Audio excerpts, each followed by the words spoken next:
Hello, back again on the Top Recap channel. This time I will tell a movie's entitled 22 Bullets. Let's get straight into the storyline. The story begins by showing a man named Charlie Mattei, a former mobster most feared in his town. He walks with his youngest son, who wants to watch a spinning goat show.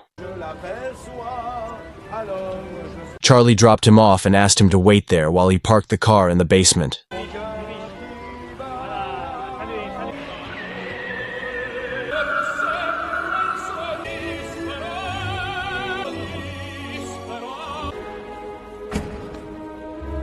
In the basement, 8 men opened fire on Charlie, brutally shooting at him in numbers that would make it impossible for anyone to survive. The youngest was left alone when his father did not show up to pick him up.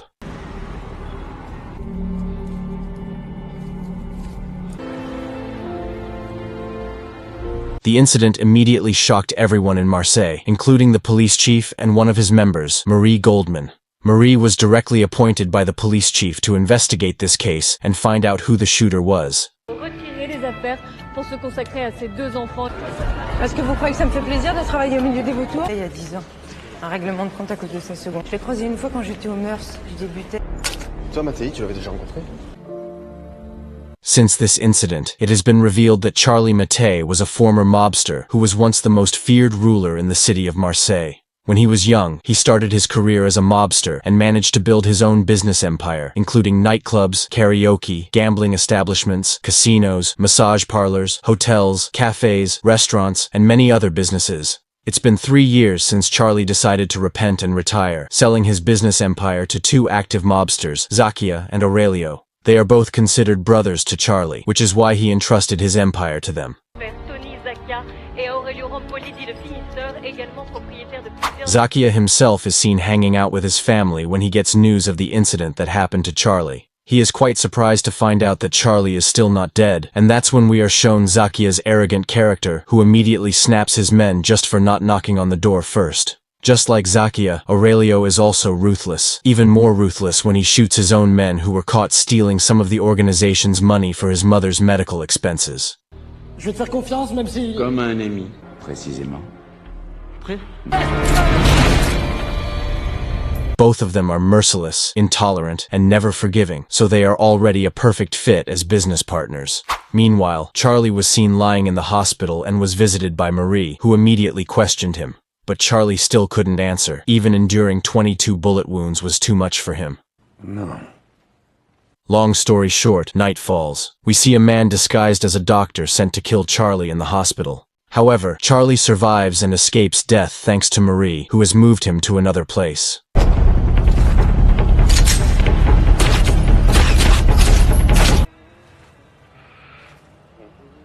The next morning, Zacchia's entourage visits the hospital to visit someone who has handed over his kingdom to them. The policemen on guard get scared and choose to step aside after knowing that Zacchia is coming. Quoi que ce soit, je suis là. Pour Christelle, les enfants, je suis là. Bon. En tout cas, je te trouve bien.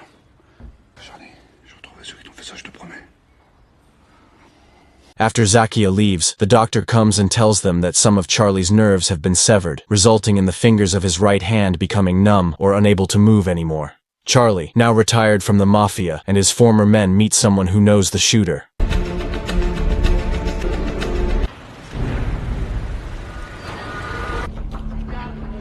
The man is John, a Zacchia man, who tells them that Zacchia is planning to develop a new business selling drugs in the city. This act would surely make Charlie very angry if he found out his town was polluted by drugs. Since Zacchia was afraid, he chose to kill Charlie by sending 8 of his men to execute him in the car park. Charlie still has 3 loyal former henchmen, Nguyen, Martin, and Karim, who are devoted to him. The 3 of them even proposed prolonging the matter, but Charlie, who already wanted to live in peace, forgave Zacchia's acts, including John's being spared his life, and forbade them to take revenge. C'est déjà la guerre. Tu crois que Zacchia va en rester là? Tu le connais, Zacchia. Tu le connais mieux que personne. Ami jusqu'après la mort. Charlie returns to his family, as do his 3 former men, who return to normal lives. We will focus on Karim, one of Charlie's men from a Muslim family. He and his family live happily and peacefully with simplicity until one day, Zacchia's men kidnap him and take him somewhere. Ungrateful. That's the right word for John, who was lucky to have his life spared. Now, he was the mastermind behind this kidnapping. However, because John talked too much, he was immediately shot by one of Zakia's most violent men, Pascal. He then asked for a knife and cut Karim's body to feed to the hungry dogs.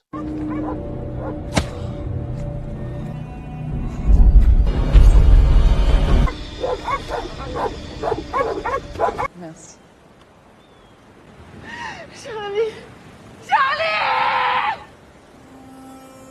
It hurts Charlie's heart to watch Karim's family cry as his body is buried in a grave, just as Pascal and some of Zakia's other men are partying, celebrating the birthday of one of their colleagues. Charlie then appears silently with a grenade in his right hand.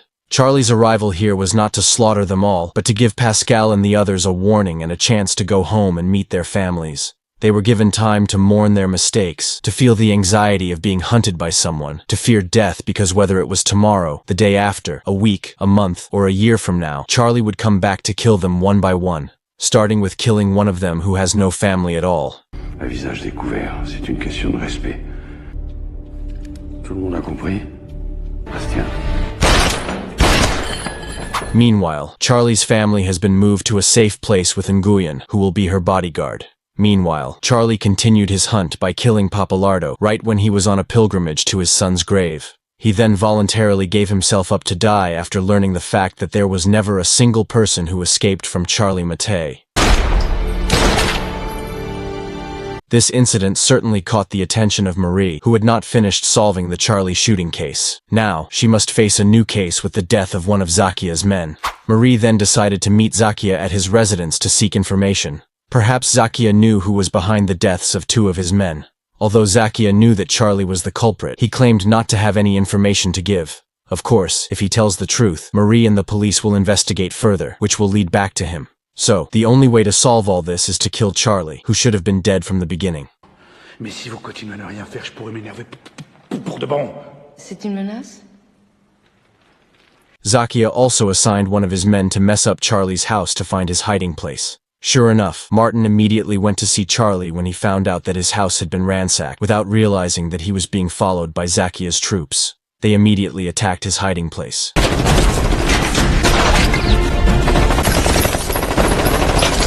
While Charlie was busy facing Zakia's troops, Martin was told to run away, but was caught. Bonjour, maître. Charlie finally decided to get on a motorbike and escape from that place.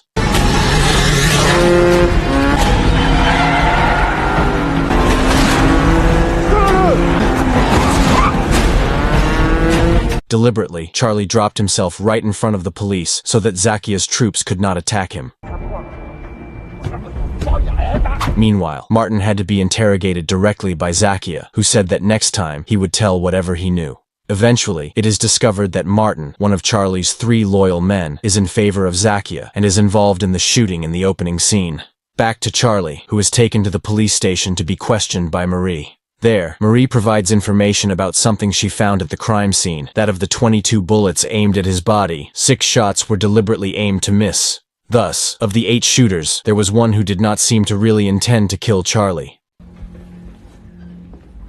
Some time passed. Right during the wedding of one of Zakia's men, who was considered his own son, Charlie went to the Glasses, aka one of the 8 shooters. On va avoir une petite conversation, toi et moi. The Glasses is appointed admin with all of Zakia's financial and business data. Charlie asks him to transfer all the data to a flash drive before Charlie finally kills him. Avec ça, Zaki va te manger dans la main. Knowing the admin was dead, Zakia then devised a cruel plan to slander Charlie, namely by killing 2 of his own men, namely the aide who was with his mother in the park and the handsome who was about to have his first night, by shooting them both using a gun with Charlie's fingerprints. Charlie automatically becomes a police fugitive. The police chief assigns Marie to arrest him immediately. However, the smart Marie can already guess that this is a trap set by someone, although she still doesn't know who is behind this series of events. Because Charlie disappeared somewhere, Marie also tried to track the number that Charlie often called, which was the telephone number of his family hiding somewhere. But the conversation was tapped by Zakia when Marie visited Zakia's residence, so Zakia's troops immediately rushed to the location of Charlie's family to kidnap his 2 children.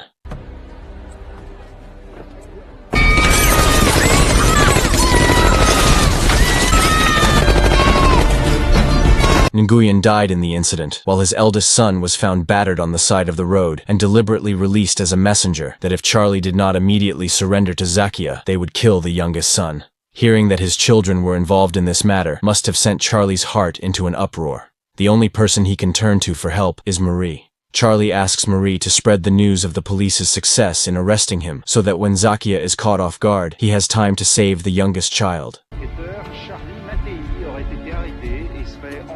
Zakia thought that the news was true, as did the police chief, who also questioned what Marie's intention was. But instead of releasing the youngest child, Zakia ordered his men to kill the youngest child, as well as slaughter his own partner, Aurelio. Because of his greed, Zakia wanted to rule the city of Marseille alone. Just as Charlie is riding the motorbike, Pascal is seen arriving at the place where the youngest child is kept and orders his men to kill the youngest child. However, his men seemed much more kind and humane than Pascal.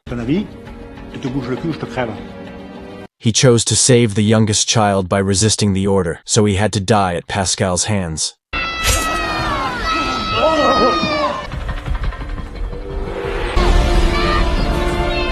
Charlie was lucky to come along at the right time. There was a bit of a fight, which Charlie won, so the youngest child was saved.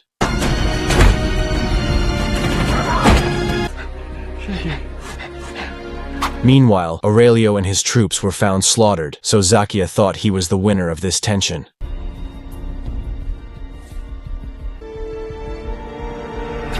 Il m'a tellement laissé un guérisseur. Qu'est-ce que t'as fait de ma famille?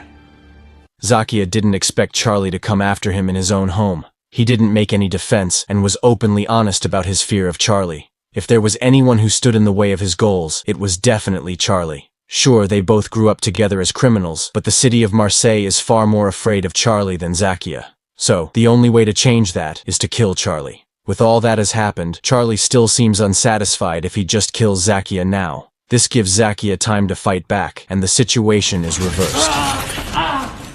T'arrêtes, je disais avec tes blessures. Luckily, Marie and the police arrived at the right time. Marie's success in solving this case made the police chief happy. Apparently, he was not much different from Zakia, who had a greedy nature, wanting to make himself look great in front of the Prime Minister by asking Marie to pretend that the police chief was the one who handled this case directly. Marie then gave him a slap as self-appreciation for all she had done. With Marie's help, Charlie can go home, and Zakia will be in jail for a long time. Je sais qu'on n'avait pas grand-chose à faire de la compassion de quelqu'un comme moi, mais nous avons le même point faible, vous et moi. On his way home, Martin picks him up with Charlie's previous order, a gun. However, Charlie asked Martin not to go home, but to stop by a place first. That place was the shooting scene when Charlie was betrayed by everyone. There, Charlie finally realized that the eighth person was Martin, his subordinate who was considered his own family. Martin admitted that he had no idea that Zakia's target was Charlie. That is also why Martin deliberately aimed his weapon to miss, because basically, Martin did not intend to kill Charlie. Not human if you can't forgive, Charlie shows his kindness by giving Martin a chance to live.